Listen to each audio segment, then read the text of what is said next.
A reward is offered in connection with that brutal murder of an elderly couple in the Catskills. 2 troopers are hurt in a boating accident along the Hudson shore. Local rescue personnel learn how to cope with on-the-job stress, and Beacon residents get some good news about their water. Frank with the Wall Street wrap-up. Bob has a wet Saturday ahead, and Charlie with East Fishkill summer basketball. I'm David Scholes. I'm Petra Schaefer. Those stories and much more coming up tonight on NewCenter 6. Talks to emergency workers about the stresses of their jobs and reports on how they cope. And spotting the telltale signs of domestic violence. We'll be back in a moment. Stressful jobs, and many of them are volunteers. Today, dozens of emergency service workers from throughout the United States and Canada gathered at the Rombout Fire Station in Fishkill for a workshop on ways to deal with traumatic stress. Kim Cardinal reports on the Critical Incident Stress Debriefing Program.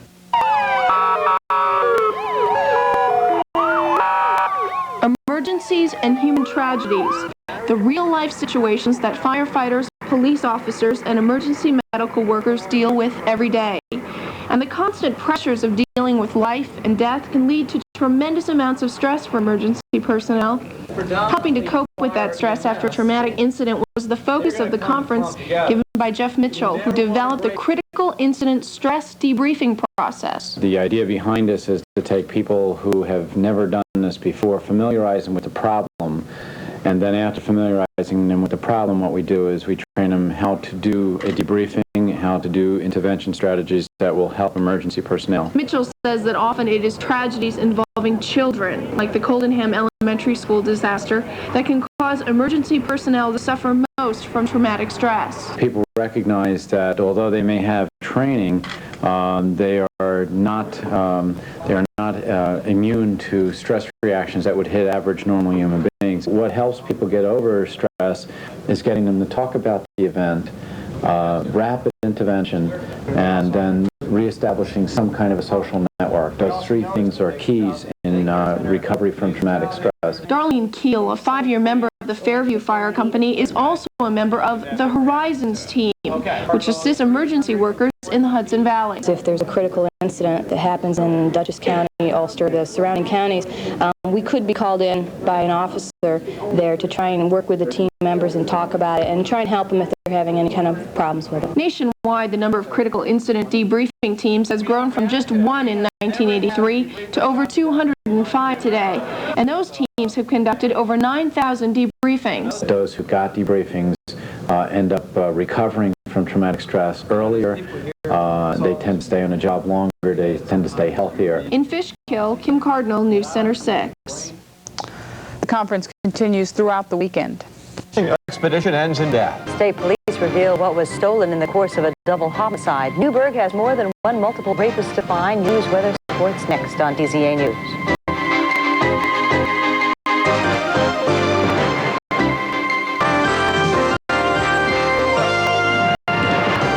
From the TZA studios, Channel 62 presents award-winning TZA News, 7:30 edition.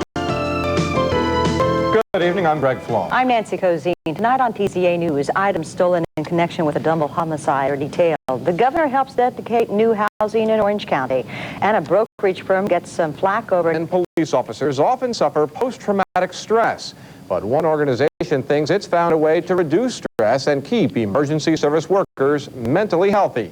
Deborah McGrath has more. Finding themselves in the middle of life and death situations is part of their job. Emergency service workers like police, firemen, and ambulance crews handle traumatic situations. But when it's all over, the trauma for them doesn't just disappear. For years, cops have been led to believe that underneath our shirts we got a big red S on our chest and nothing's supposed to bother us. It does. And take off your vest and your shirt and you go home from work, you're just a human.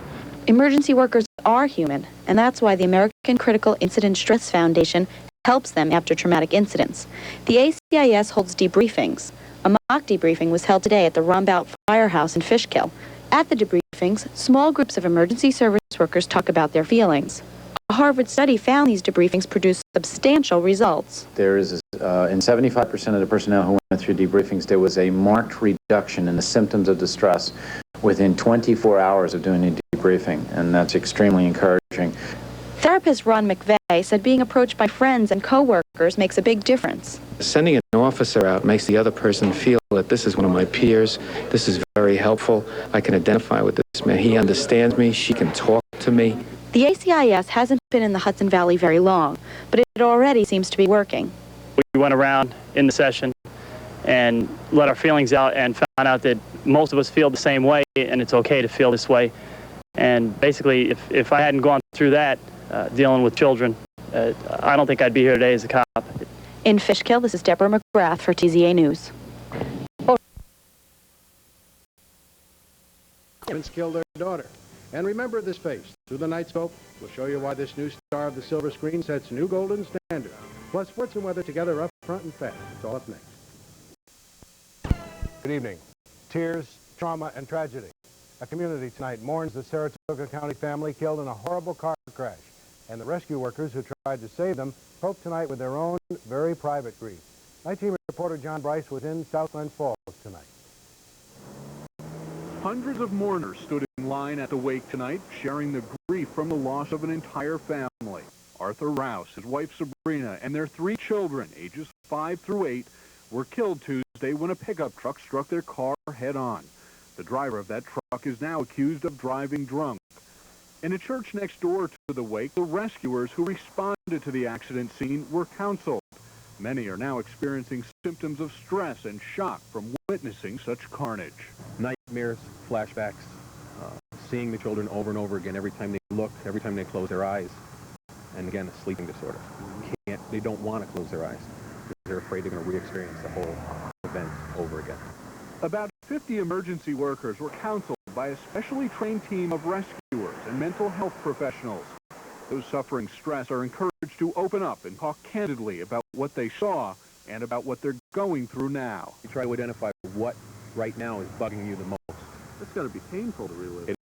It is. And it's not unusual to see a lot of ventilation. And that's what we're there for.